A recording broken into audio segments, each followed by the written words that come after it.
and blessed unity with the L-O-V-E. Love is a solution, so set your love free with the L-O-V-E. Further evolution and blessed unity.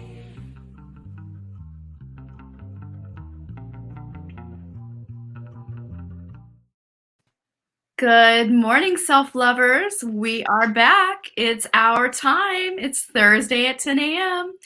You know it. Here we are, Dawn Light, and my beautiful sister here, Trish Wright. We are your co-hosts for the Self-Love Show. In case you're new to us and tuning in for the first time, thank you. We're super stoked for you to be here with us. And for our all-the-time viewers, thank you. We love and adore you so much.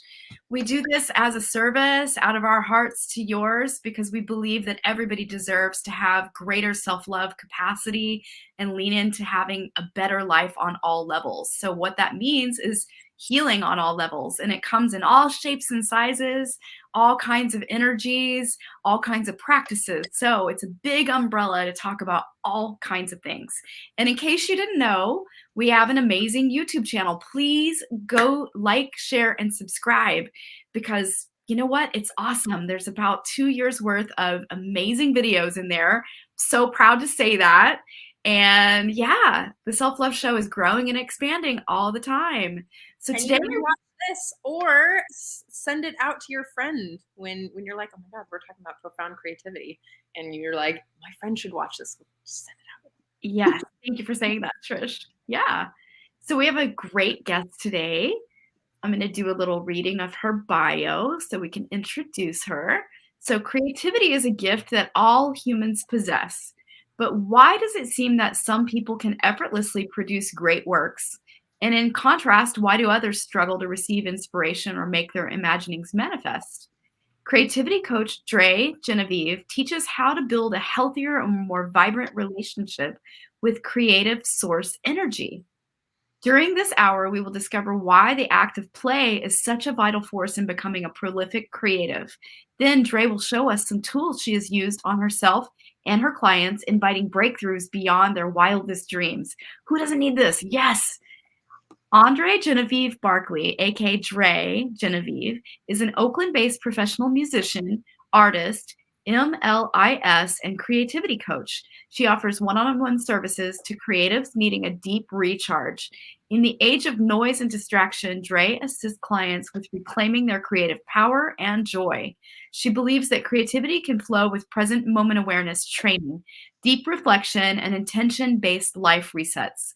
When she's not engaging in her business, she spends much of her creative time songwriting and performing with her band, Psychic Hit. Wow, I love that name. Thank you. Awesome. Hello, thank you so much, you too, for having me on your show. Such a blessing. Oh, we're so grateful for you to be here with us. Yeah, I'm stoked. I met you through a friend and a many, wow, I'm going to say years at this point ago. And yeah, it has been. It has been many years. Yeah. Very, very different person then. I'm certain that you probably were as well. Yes, we have both grown, I'm sure, since then. And you know what? I know this is live, but I'm realizing that I have a heater on, which I'm going to turn off right now because you may be able to hear me better. Do as you wish. Forgive me for that. I just realized. But anyways, go ahead, Trish. Epically forgiven all the time. Yeah, I'm just really grateful that you reached out, and I'm excited to hear more about your work right now. Because when I met you, you were doing something very different, and now I'm seeing you, and I read your bio. I'm excited to know what you're doing and about your band a little bit as well. Tell me about creativity. Yes. Yeah, so it's been an epic journey as far as like where I've come from and how I've got here. And so I am, as you said in introduction, I'm a professional musician and artist. I've been making music for over 20 years, most of that professionally. And I went to, a few years ago, I decided that I wanted to challenge myself again academically. And so I went to graduate school and got my MLIS, which is an information science degree. For those of you out there who are like, what does that stand for? And so I ended up working at an academic library after I graduated, and I was still, of course, doing music. I was in a band. I was doing all that and working a 9 to 5 at this library. And the academic library that I was working at was really wonderful. The students were incredible. The big, I would say, negative of working at that particular space was that the environment was very, very, very corporate, and they weren't necessarily too concerned about my, the employees' like well-being. It was very like work, work, work, work.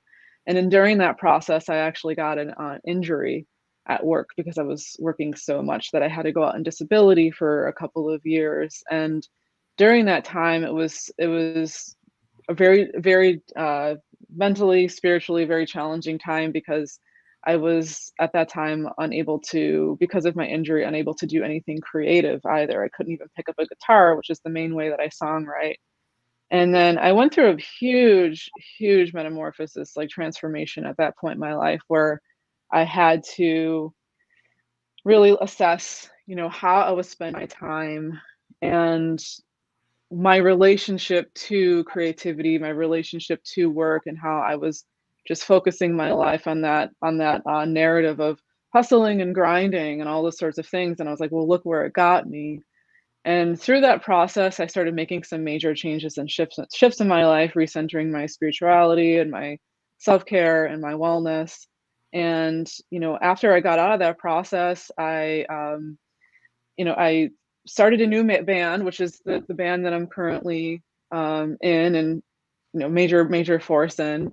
And then also through that process too, I started, informally working with other creatives, assisting them with, helping their creative process. And, it was becoming more and more less centered around production and more centered around process. And that recentering was like so crucial to my personal development and growth, that once I actually started doing that for my life, like things really started to pop off, and I started getting more and more opportunities to do these incredible things with my creativity and my creative career. And so a friend of mine, said like, Dre, like, you're so great at this. Why don't you formally start, being a coach and helping others? Yeah. And so, originally what I was focused on, again, was more on like traditional, like branding, marketing, that sort of thing. But then it just was like, that is not me speaking my truth. Like my speaking my truth is like helping other creatives, like, again, recentering, realigning, like finding a relationship with what I call creative source again, which is like, the universe, higher power, spirit, it's just context, right?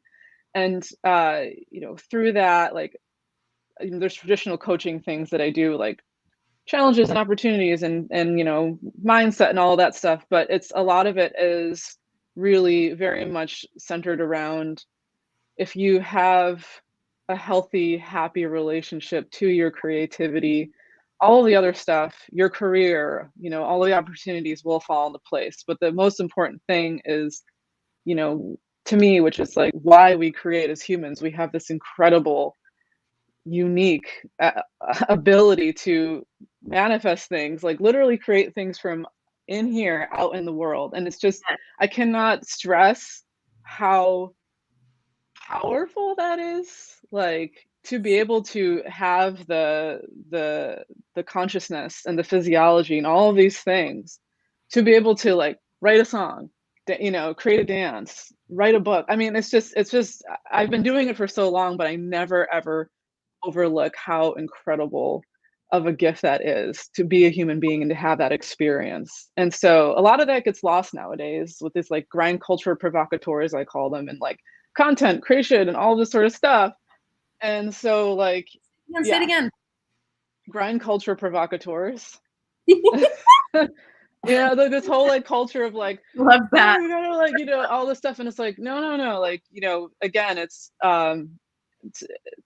what I really try to, again, really relate to with my clients is like, what is this experience for you? What is your values? Is this aligning with everything else? And so really getting deep into that. So, ding, ding, ding. when it totally meets, when it goes, boink. And Yes. that's the thing, is like, if we want to change the world, then we truly have to be that change, right? And so the grind culture, okay, grind culture provocateur, that's what you said. Yes. That right there is in that patriarchal capitalism system where Yes. it is dehumanizing. Like, it's set up to be dehumanizing, and it's set up to not allow you to be creative or embodied or really, I mean, I'm not going to say joyful specifically, like that's what I'm working towards, but it's like you're not able to be with yourself wherever you are. And or be with spirit. Inspiration is actually in spirit. In spirit. Yes. Exactly. And creativity comes from inspiration, spirit. Right. So always spirit led. The dreams, the gifts, the things that are coming from our self, right? It's always coming from the inside, but it's sparked through that aha moment or inspiration. And it takes honoring our temple, honoring ourself, giving ourselves space, spaciousness. These dreams be birthed. And sometimes it's a healing journey that we're in before we can even get to that creative inspiration, spaciousness place. Sometimes we're in deep burnout and we have to recover from the burnout before the next big wave of inspiration comes through. And, you know, it's not this, I love that you're speaking about that grind culture, you know, provocateur, because we're not robots. We can't just grind things out. And I think a lot of jobs can push people into those positions where they're just not, it's not spirit led at all. And absolutely. In fact, I just had a client yesterday who's a powerhouse of a woman, and she's the matriarch of her family, and she's just like, she's pushing hard. Her family works for her, and she's like, there's babies coming, and there's, you know, like, it all rides on her. And so she's just feeling the stress. And I was like, now's the time where you do epic self-care. I mean, like, I know you hate pushing, and I'm going to dare you to just really look at taking better care of your mind, body, and spirit right now. Like, because you're feeling the push of, which is not actually true. It's not how our bodies or our minds or our spirits are intended to be. It is totally a social construct to push that hard, to disown parts of yourself, to play into the system. You don't have to do that. And she goes, oh shit. I was like, yeah, do that. So every time, you know, was it maybe like, God, it was like a long time ago, Dawn, we did a show where we were teaching on, oh God, it was something about restructuring success, redefining success. And that was a long time ago, and maybe 2 years. Yeah. It was all about defining success, how we get to choose what success looks like. Like, what are your measures of success, Dre? What are your measures of success, Dawn? Because I don't think that we have the same measures of success. And I'm certain that my dad and my mom have very different measures of success, because I don't play into the system that they play into. And I know you, Dawn, wait, that's right here, and that you also don't play into that. So I'm curious, what are your measures of success? My measures of my personal, I love that. Told you it was gonna be random. No, I know. Please, that's fantastic. I love this, because then it makes me think. Because this is something that I ask my clients. But I think it really shifts for me. My measure of success is being able to, at the end of the day, to feel vibrant still. I mean, you know, at the end of the day, you're going to be feeling, you know, it's like the energy naturally is going to start dissipating a little bit. But there's a big difference between ending my day with like feeling so exhausted that I've done so much in my day that I want to cry, even if I've accomplished a lot. But in the past, there's been times where I'm like, I've done so much. I've knocked off the entire list. And now I'm just like, I have nothing left to give. And so like being able to have space throughout my day where I am taking care of myself, doing little things in between those, you know, those big chunks, those big things on the list, so that by the end of the day I feel relaxed and happy and can get a good night's sleep. Even if I've accomplished less, I've given myself permission to just be human and be in flow with how my body is working. Yes. That's a measure. So that's, to me, that's like really honestly like what success for me feels like now in my life. Because it's like I went to a Botanica once, and the person there like was like looking at me and like looking at my aura, and she was like, if I could bottle up your energy and sell it, I would. Because I had, you know, I'm one of those people. I'm a person who has like so much drive, so much energy, all of that, which is a wonderful and fantastic gift, and I feel grateful for that. But how that has not served me in the past is that, yeah, I can just like push myself until I'm so empty. And so you know, so I think that at this point in my life, like for me, feeling really good at the end of the day, feeling really like relaxed, and honestly, that's that's what does it for me. How about you, Dawn? And my measure of success, gosh, you know, I love this question so much. And yeah, it's really good. really work to shift my measure of success, just as you have, Genevieve, because I pushed myself to burnout in achieving goals, and I had to reestablish a whole new way of relating to myself and acknowledging that I am successful no matter what goes on in my life, that I just being and being is successful. And so giving myself that space to have flow in my day, like you're saying, also has been a huge part of my journey as an entrepreneur, and, you know, being a full online, you know, coach. And what I'm doing, I give myself the space now to do what I need to do. And it, like you said, I'm not empty at the end of the day. I love that way you phrased it, because that is very, very true. I was operating while I was making it through graduate school, and before, I had such a outside identification of measuring success, and that just crumbled with all the healing I did. And it's like, it's not about the goal line of goals any longer, like the white picket fence and the such and such house and the 2.5 kids and the, you know, 2 cats and a dog, whatever your, you know, your goals are. Yes, goals are important, and it's really more about like the authenticity and the soul line, and leaning into that expression of what is my gift that I'm here to bring, and aligning my work and all my choices with that place. And like everything I do is moving from that energy in that place. So there's a more spacious way of relating to myself, and a feeling of embodying success arises from that, because I'm just in flow with myself and with my choices. And if I don't get to the work, it's okay. I don't beat myself up about it. It just gets moved to the next day, and it's a big thing.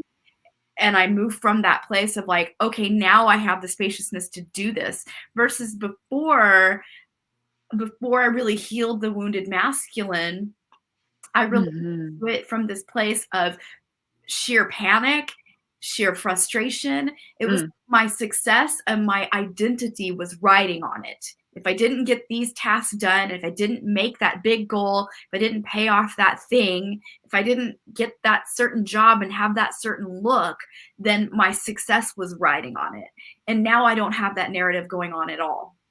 Like, and that was all tied to this really deep, wounded masculine side of myself, where it's like almost as if my identity was on that, like wrapped in it, and it just all crumbled. And it was like, whoa, now the I am presence and spirit, and being spirit led, and really allowing my meditation and my giftedness to come through. You know, in the morning time, I give myself that meditation time, and, you know, writing, and like just being fully inspired, you know, and allowing that inspiration to be woven in my day with my clients, with the things I'm creating. Yeah, if that answers your question. Well, I love that. These questions, I'm loving both of you so much. Like I know, I was gonna say, I was like, you guys are great. I love this so much. I'm actually, I'm like, wow, this is so intimate. Like, this is a very vulnerable question to ask someone. And I love that each of you shared an embodiment piece. Like, that is. How about you, Trish? Yeah. Your turn. What? What's your diff? Can we bounce it to you now? My measure of success is also fairly embodied, surprisingly for everyone like me. Is, do I feel, am I with whatever is coming up now? Can I be with it? So, I got all these projects. Dawn has seen me move many movements of these. It's like, can I be with whatever is happening? Some days I'm really anxious. Some days I'm really fucking lit, and I'm like, woo! And I'm like, and I can't get anything done because I am so wound tight. And that's gotta have to be okay. Am I with whatever is happening now? Am I actually in presence with it? And am I leaning in when it's when I want to run away? That place. I'm like, oh my God, I don't want to do it. Okay. Am I leaning in with conscious choice? Am I choosing love, which is the radical acceptance of what is for me? Am I choosing love? And am I able to rehumanize whatever it is? So am I looking at it and I'm like, oh shit, well, I could be putting the self-love show on a podcast, and I could be I mean, there's like a zillion list of things. And if I can look at it and be like, okay, what matters? What actually matters to my value system, to me, to the people that I love? What am I actually doing the work that I'm here to do, which is helping people rebuild their intuition, their embodiment? Am I actually doing the work? And how do I feel about it? And so that is for me, like, am I embodied in the present moment and choosing what my priority looks like? Powerful. So some days, sometimes I'm just overwhelmed and I'm like, fuck it, I'm gonna dance. I'm just gonna wail around the floor. And the truth is, what quality of work ever comes out of feeling overwhelmed? Nothing. Overwhelmed and you need to get something done, it's not going to be as the quality of experience or work that you really are truly from your heart space wanting to deliver. So it's good if you listen to yourself, because dancing is the actual good remedy. It's your body saying, hey, I need some self-care. Yes, I love that so much. That is excellent. Yeah, I love that phrase you rehumanizing. I love that so much. That was so much dehumanization. It's about time that we come back to it. Yes. Yeah. And there's and that kind of like gets into the topic of play, because dance, I think, is a form of play. I think it is. And and it's like we have these the cultural message that we're receiving all the time is that if we're not working, whatever we're doing is meaningless, and we should feel shame around that, but it's like, I like to challenge that with folks that I talk to in my life and clients, just, I love that you dance. I think that's great. Because it's like in those moments of like, non-doing, which is you're doing something, but in those moments that those are times where we can really renew ourselves often, and shake off the stress hormones and the cortisol, all of that. I think that's so great that you do that. I love dancing. I love just dancing in general. So I'm also very deep in this work called Open Floor, which is dance meets Gestalt. And so there's a lot that comes up that's either pre-verbal or non-verbal. And, if you read The Body Keeps the Score, or, this idea that your body actually holds traumas and things like that, like there's a lot of things that I can't put my language, the vocabulary that I have in English isn't really that large. And even if it was, I'm not sure that I could communicate effectively. Like, body language is amazing. I'm going to invite you both to something sometime where we'll work out something in a triad together without ever using a word, and how deeply you'll understand what I'm going through without ever hearing it, without ever rationalizing, because it's body language is so important. So when you're moving, sometimes I'm moving for play, like in the morning, I'm like, I'm gonna put on some 90s whatever, and I'm like, ah! Yeah. And then sometimes where I'm like, I have all this coming up and I don't know, maybe like writing or rationalizing it isn't gonna help. I do have a question for you, because I'm gonna move on, is how, I don't know, when you don't feel inspired and when you're like, fuck, I have zero creativity, like zero, none. Mhm. Like, I could give an F less about anything, let alone inspired action. How do we work with that? Where do we go from there? Great question. That is a really excellent question.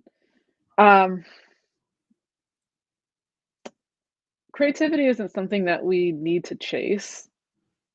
It ebbs and it flows, and I find that in the moments where, because I'm a songwriter, among other things, and there are periods in my life where I am like bleh, like it's just coming out of me, like I'm writing, like the ideas are just absolutely there. I'm feeling in it. I'm in the flow.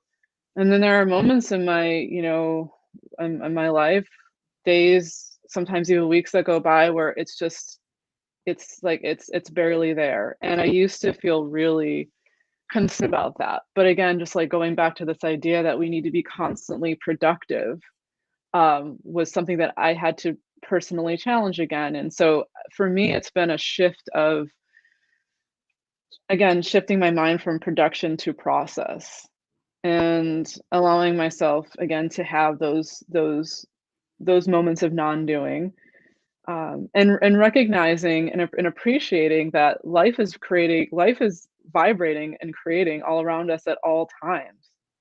If I just look outside my window right now, there's like this really wild garden right next to me. And so when I feel uninspired, I often find ways to appreciate and feel gratitude for the incredible vibrant world that is happening around me. And sometimes when we create, we are the creator, and sometimes we are there to be the receiver of that, of whatever it is. So just laying in the grass and like looking at the sky and just being like, wow, look at what I get to experience, look at what I get to witness. And I find that when I really can just allow myself to appreciate that, be in it, and be a part of it, I can go home then, and sometimes I write the best songs. And so it's really just like dropping this idea of that we have to always be doing something profound. Not everything we do has to have a grand purpose. Sometimes breathing is just enough. Beautiful. Thanks. Sometimes breathing is the most profound thing we can do. Yes. Absolutely. Yes. Absolutely. Yes. That's hard enough. Yeah, it really is sometimes, honestly. Yeah. Breathing and being with what is going on inside is magic. And it Mhm. can be challenging at times because there's difficulty inside arising or unmet feelings, whatever it may be, but it's a very deep recharge place. Yes. Yes, I feel that. I feel that in my body right now. Yeah, absolutely. How about your experiences with, if you're feeling, I mean, I know the one who's, the guest, but I'm curious. I'm like, how has been how that's shown up for you in your lives, like feeling creative versus non-creative, or I've gone through periods where I didn't feel creative, and it was really, really related to overworking and burnout. And I just can't produce from that place, and so I've just learned to really, as I've aged, I've learned to really incorporate a lot of self-care.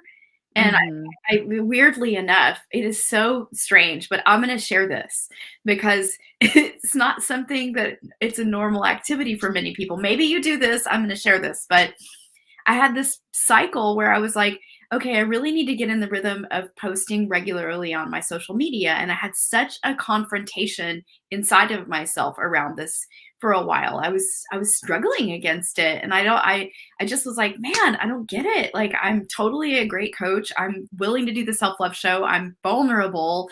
What is this resistance for me? And it was the fact that I felt like I had to do it every day that bothered me. Right. And so I had to find my own rhythm with authentic writing and express, in which is creativity. Right. So I started going to, there's this really amazing little tiny spa that I go to in San Francisco. It's about not even an hour drive from my house, but they have the most amazing steam, cold plunge and sauna. And that's my jam. I love that. It's like self-care to the max. I love it. I do the rounds. But after a while, I'll do all the rounds and then I feel empty. And then I'll just go sit in the like hot sauna and take my journal in there with me. And it just is inevitable. Like, I feel like I'm an empty vessel, and the words literally, I can't write fast enough to keep up with what is going. It just all out on the paper, and I'll channel like days worth of content literally in one sitting sometimes. And I just have and I fill up the journal when I do that for myself. I was in the rhythm of doing it often, and it's been such an amazing, amazing place of renewal. So I've been able to pair self-care renewal with creativity. It's strange that it worked that way for me, but it was amazing. That's awesome. Isn't that cool? Yeah, that's so cool. I love that. Spirit-led thing. Nobody gave me that. I just sort of found my way to it effortlessly. And it works for me. So I'm like, all right, yay. Awesome. I love that. Cool. For me, it's very similar in the same, if I'm, okay, so I don't know if you all caught on, but I'm kind of rebellious. No way. But yeah, I know. Me? No. Oh, my parents. They know. For me, we had a conversation before the show around, and you for those of you who've been watching for some time know that I'm really deep in decolonization work, and which means that I'm looking at the social programming that I participate in without ever questioning. So which social norms am I participating in that are actually dehumanizing and make me less of an embodied, intuitive, connected, compassionate being and more of a robot and someone who just is playing into the game. And in that sense, I've been really looking at, why do I do these things? Like, why did I shave my legs when I was a kid? Or why do I, like, there's like all these things that I'm actually looking at, and I look at like, where did that belief system come from? And in this sense of productivity, I am not a machine. I do not produce things. I don't actually create, like I create things when I'm inspired and breathing, when I'm, respiring, when I'm actually breathing and in my body, but I'm not producing. Like, I don't produce things. So I'm not a robot. So in that sense, when I feel the pressure, it's often coming from my brain. And I'm like, well, what is the belief here? What am I afraid of? And I start tracking it back. What is the fear? Okay, the fear is that if I don't produce, then I'm going to starve, and then I'm going to, don't get me wrong, I've been homeless and like not even a penny to my name, and somehow just kind of figured it out, right? So there's the internal fear where I'm checking. Okay, I get the fear that I don't want that again. And I also there's this pressure to be something. I'm like, wait a second, where does that come from? Is that mine? Where does that, and I walk it back to, it's just like, it's ancient even in my life, in my family life. I've spent a lot of time recently doing ancestral work. I know I'm taking a long time to answer this question, but in the sense of when I feel the pressure of I need to be quote unquote successful, traditionally successful, when I feel this pressure of being productive, the rebel in me is like, yeah, no, you should slow down. Like, this is the time to slow down, because this is where things happen. This is where bad things happen. I get sloppy. I make mistakes when I have the fear of whatever capitalistic thing that I'm in. I'm like, wait a second. Let's see. Where's my worth? I can redefine my worth to being even more human. I can redefine success to be even more human. I can like slow down and reconnect to myself, my spirit, nature, and my friends. And then when I feel full, coming from that place is when I feel inspired, which is also nature time. Which is also reconnective time with Dawn. You know, like, what? I'm going to say something really awesome. So, Yes. like, you're inspiring me to share this. So I just learned this. Lisa Nichols actually shared this, but it's a concept of, you know, because they say give from the overflow, right? Yeah. Always from the overflow. But the thing is, it's like there's the concept of the cup. Give from the cup. Your cup runneth over, right? But what if you actually learn to give from the saucer? You're so running over that you're now no longer giving from the cup. You're giving from the saucer. And I was like, yes, that is such. I am adopting that. Like, that is yes. I'm going to give from the saucer. Like, so I just love that concept. Like, it just feels so freaking good to think like that. And like, okay, what system I love that. and what can I establish in my life that will help support me be the saucer? You know what I mean? And giveth from the saucer. Like, what? How can I support myself in my thinking, in my processes, in my life choices, in everything I create and do? Relationships, all the things, can it be from the saucer? Yes. Can I share something right now? Yeah. So this is the essence of dissolving codependency. This right here is. So we're taught that love is sacrifice, which I don't know if anybody else works for you.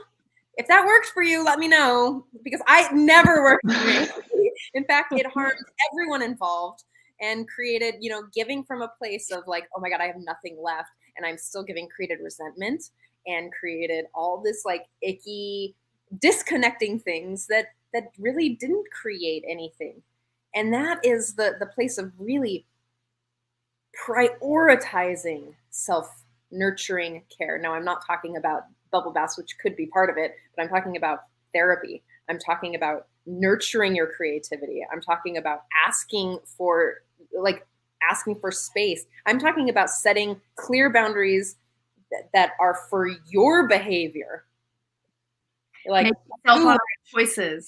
making self-honoring choices, holding yourself to your own integrity, and actually being radically honest. I mean, like, hey, this is where I'm at. My body feels like, I mean, like, being so radically honest about where you are truly at in your body, mind, and spirit, and in the space, and being okay with the discomfort that comes up. Like, this is the place of dissolving that belief of productivity or success and action and codependency, and actually being with your full cup. Because isn't it better to feel someone's love? You can say no. Of course, I'm inviting you. To feel someone's love when they're inspired and full to give it to you, than when they're like barely making it and they're just like, I can give you whatever's left. But yes, absolutely. Yeah, I mean, that I'm just vibrating with both of those things that you both just shared. And yeah, I love that. And because what was coming up a lot when I was hearing both of you talk was this, you know, these narratives that we tell ourselves, that we're telling ourselves, that our cultures are telling ourselves, that our upbringings are telling ourselves. I don't know if that's grammatically correct, but you get my point. And something that I've been doing a lot of work with conversations with my ego recently. And something that came up for me was, I was sitting there in meditation, and I said to my ego, kind of like flippantly, I was like, okay, if you're so powerful, how come you can't actually hurt me? Like actually hurt me, right? And I said, well, I don't need to hurt you because you hurt yourself. That's what it came back. That's like the sort of voice that came back. And I was like, ooh, damn, that is really deep. And that's how we, it's like, I was like, this is the ways that I'm perpetuating these false narratives. And so, again, just dissolving, like really working, doing that really challenging work of learning how to dissolve all of those narratives, or dissolving them completely. I don't know if we're capable of that, but at least giving them a lot less power, so that we don't keep re-injuring ourselves, and that we can, open up our lives and our hearts to the incredible, again, the incredible gift that we have as human beings, which is one of the gifts that we have is to be able to be creative. And this the divine experience of that. Mm-hmm. I love you. Well said. It's weird and awesome. Like it's I'm like really here. Creating. Told you I was so silly today. No, I love it, dude. I'm so there for it. Did you have something that you wanted to share with our viewers or our guest today? Yes. Yeah. So yes, absolutely. I have like a bit of a guided visualization. The sort of one of the things that I wanted to touch on today was play, and the importance of play, and how play can help us access our creativity more. And so a lot of times as adults, we have these like hangups around, we have these associations that play is just for children and that sort of things. And for me, just to quickly define what I mean by play, for adults is allowing yourself to feel joy without the expectations of results. It's any type of like lighthearted, self-directed activity that you do for the fun of doing it. Play allows us to lose track of time. And, that is actually one of the key features, I guess, of accessing your creativity, is allowing yourself to get so passionate into what you are into that time fades into the background. So if you're looking to become more creative in your life, play can be a really great training ground to give yourself permission, to not look at the clock and access your creativity. So I know that, just jumping into play can be challenging for some of us, especially if we are folks who are very orienting our lives to just working all of the time. So I wanted to offer this visualization. And, if you're looking again to access play and creativity in your life more, this will allow you to maybe drop into that space a little bit more quickly.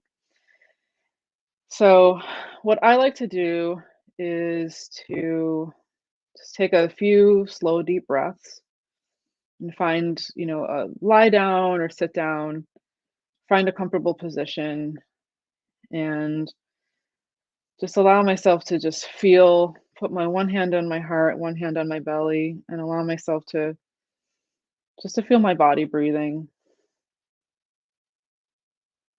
in and out, and just feeling the expanse of your lungs as you inhale and the contraction of your lungs as you exhale. And by simply breathing, you are beginning to invite the gift of creative expanse. And through the power of just being there, you are giving yourself permission to relax into your creative flow.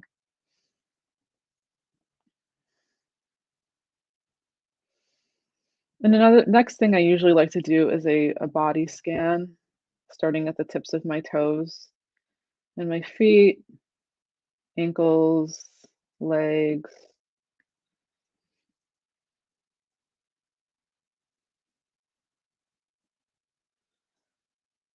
glutes, abdomen, chest, arms and hands, back, neck,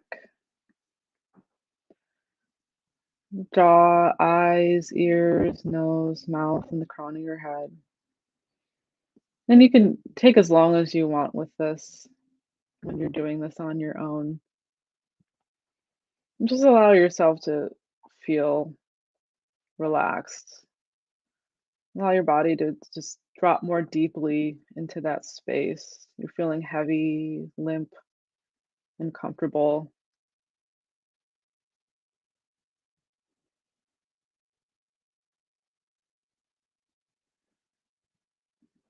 And you can begin to turn your attention even further inward and just focus again on your breath. You can breathe deeply or breathe shallowly, whatever is accessible to you. And allow yourself to enter that space where your most authentic, creative self resides.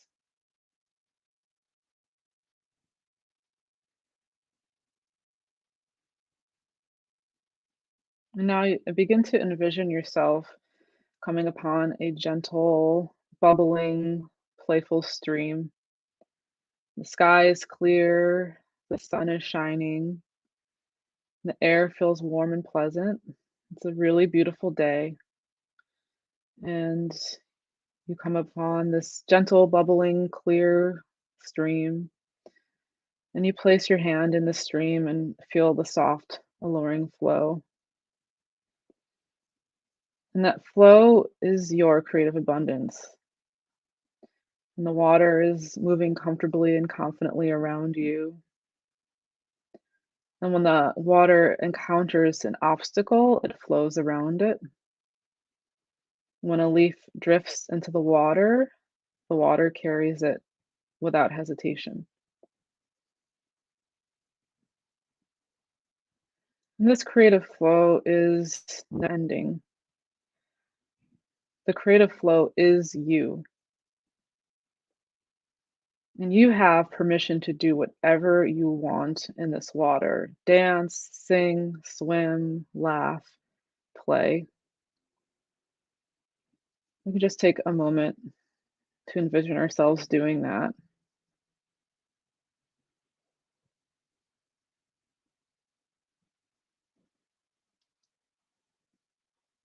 And sometimes when I do this visualization, I find myself suddenly laughing out loud.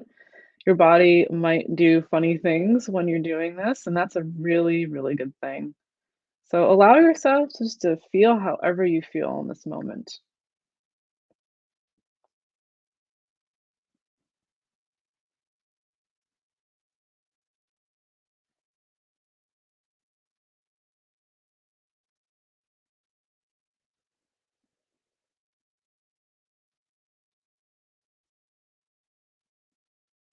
A great teacher once said to hold, you must first open your hand and let go. So take a moment to envision yourself letting go of concepts, of self judgment, fear, scarcity that's holding you back.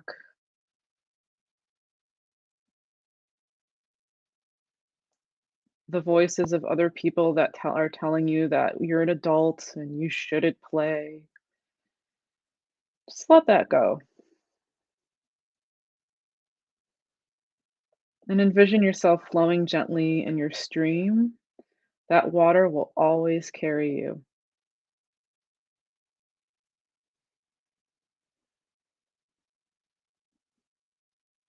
And just take one more moment to enjoy that experience.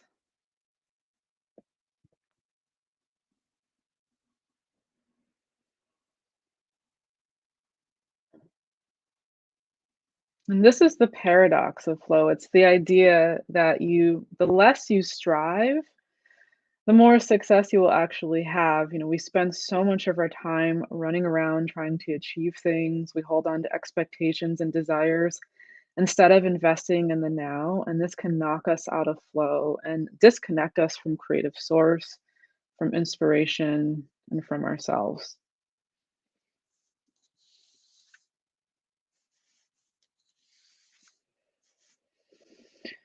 The secret to creative abundance is acceptance. Be realistic with the expectations that you have and capacity. It's not about the output, it's about staying present. That is the secret to becoming a prolific artist. Accept who you are and where you are right now. When we begin to accept ourselves, we can begin to love ourselves. And when we begin to love ourselves, that's when the most magical transformations of our lives begin to happen. Maybe right now you want to whoop, shout out loud, feel it. Maybe you want to feel silent. Allow yourself to be in that.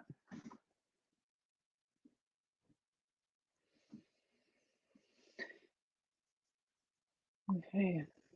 So if you had your eyes closed, you can reopen them, wiggle your hands, your body, move it around, take in the space that you're in right now. And I hope that this little guided visualization for you to have a beautiful day, whether you are creative or not, you're here. Thank you for letting me share that, y'all. This is from a Facebook user. Hi. Hey. Thank you so much for that. That was really lovely. Oh, yes, of course. Yeah, it was a little bit of a quicker version of what I normally do, but that's something I offer clients when they're feeling stuck or uninspired. Mm-hmm. The moving, the energy, dropping back into the body, restructuring the mind around. Thank you so much. I feel slightly more calm. Good. Yeah, it's a process. Well, I'm never working for calm specifically. Yeah.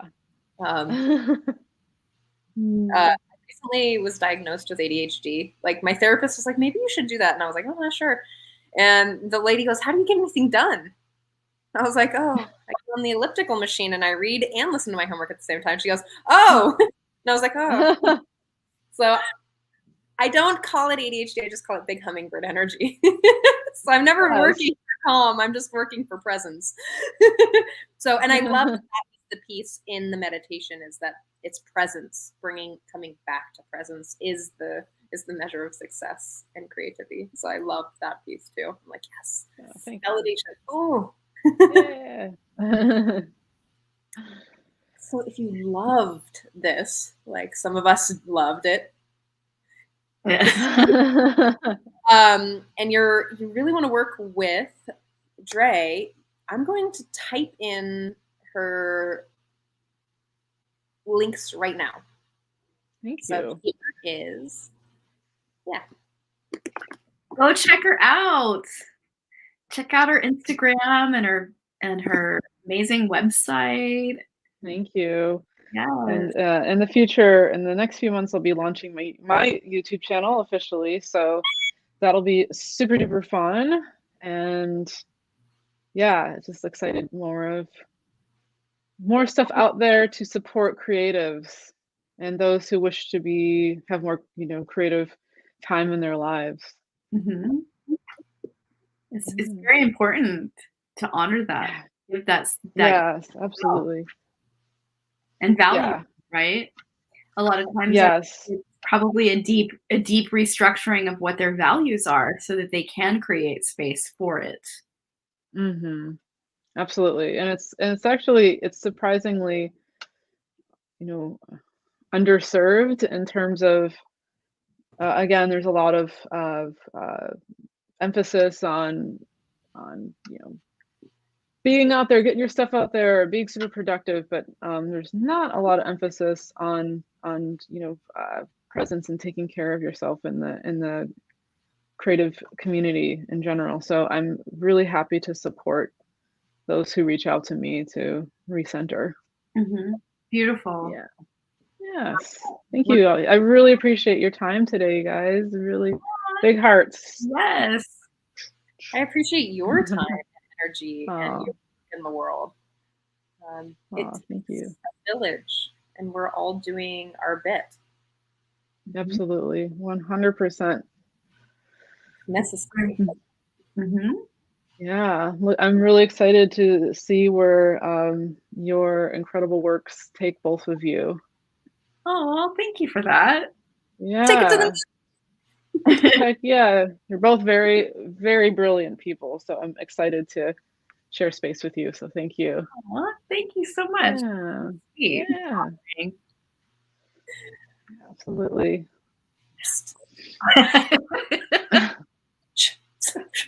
You're making me laugh. The girl in the corner. You. Okay. So I have an announcement. I'm in the middle of a launch and it's super exciting. I don't know if you've been following me on Facebook or Instagram. That's pretty much where I'm posting. But I have an amazing announcement to announce, and it's the 4-day Sovereign Queen activation. I'm going to put the link in the chat. So this is a really beautiful offering. It's free. It's 4 days. Come get activated. So it's really for the woman that is seeking to level up her love life or her relationship, or have you felt that your relationship has been wildly out of balance and you've been doing what we've been speaking about in this show, where it's been the just drastic push to get things done and there's never a place of balance in your relationship. If that's you, then come on in. And, it's also for the woman that, maybe hasn't had a relationship and is wanting to recenter her value and upgrade her relationship to herself, because it's how our relationship to ourself that brings in the beloved, right? So even for the single woman, you can participate in this and experience it. And we're going to be offering amazing tools and tips on self-love expansion, relationship expansion. You're going to learn about the number one reason why patterning shows up in relationships to begin with. That's the first day. And so many queenly activations. It's free the whole 4 days. And amazing prizes. I get to give away amazing prizes, and I love that. I love being a gift giver. I've always had that in my life, and this is an exciting thing because I get to give away an amazing gift basket, an hour of coaching, and two lucky winners that participate in all the challenge and all the parts of the challenge, the activation. Then you're going to receive 2 full passes to my program, Unleash Your Sovereign Queen. It's a 9-week program. I'm so excited and honored to do this. I've been preparing for an entire year to do this. So I've been working with 2 virtual assistants over the last year and just pouring my heart into this. It's a sacred yes project. It's really been my sacred yes since I was in graduate school, and now it's taken since 2019. I've been holding this and tending to it like a little infant, right? Inside my heart, and writing from that place and creating from that place and moving from a place of inspired action and letting spirit lead. And so here it is. It's birthing. It's here. I'm so excited to announce it. I'm super stoked to help every woman unearth what the healing is in their curriculum and help come home to a deeper level of self-love and relationship alignment in all places. And so that's what this is. It's a sacred offering from my heart to yours. Please jump in. Please share it with your sisters. If you know somebody that's like, hey man, you need this. You've been having some struggles there. I see it. This is an opportunity. Come get some free, amazing, upgraded opportunity of learning. So like I said, I love this. Thank you, thank you, thank you for the opportunity. And I'm super stoked. It's April 25th through the 28th at 12 p.m. PST. The link is here. Join it. And then you're going to get put into the Facebook group. It's a private Facebook group. And I'm happy to have you. Please come on in. Awesome. That's so cool. Oh my God. Yeah, I'm gonna spread that around for you. It's thank you. really wonderful. Yeah, What an offering. thank you. Yeah. I've never done this before, so it's all new for me too, new territory, and I'm really excited. And there's like that, like riding the edge of nervousness and excitement, you know, like coupled together. But I feel so ready, authentically ready from my heart. Like it's because it's really truly my authentic expression. It's it's my lived life experience, you know. So it's right in alignment there with that, and I'm really excited to share it. Yes, I'm super stoked for you. That's rad. Thank you. Really, really beautiful. Yeah. Thank you so much. I'm so grateful for you, Dre and Dawn. Oh. Thank you for your presence, your time. Dre, thank you for your work in the world, and thank you for being on the show. I'd like to also thank Sign Network for running us out on like 48 pages today, and Scott Katamas and Love Coach Academy for their museful love and support and mentorship. And we will see you all next week, Thursday morning, 10 a.m. Don't miss it. Yes.